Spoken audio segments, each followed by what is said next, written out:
ஹரிஷ், இந்த பாம்பேலேருந்து ரேலேக்கு ட்ராவல் பண்ணி வந்தேன் through Etihad airlines and then American airlines.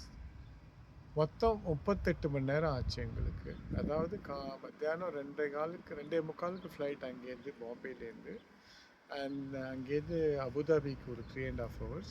அங்கே ஒரு 8 மணி நேரம் லே அவுட்டு. அதுக்கப்புறம் லே ஓவர் முடிஞ்சிட்டு அதுக்கப்புறம் நாங்கள் அடுத்த ஃப்ளைட்டை பிடிச்சி இமிக்ரேஷன் பண்ணுவோம்னு நினச்சோம். ஆனால் இப்போ இமிக்ரேஷன் அங்கே பண்ணுறது இல்லை. பிகாஸ் அவர் நியூ ரூல்ஸ் அண்ட் லா இப்போ மாற்றிட்டாங்க. இந்த வார்னால் இருக்கலாம். அதனால நாங்கள் சிகாகோவில் எங்களுக்கு ஃப்ளைட் அங்கேருந்து சிகாகோவுக்கு ஒரு 15 hours. அதுக்கப்புறம் அங்கேருந்து connection flight 2 hours to rally.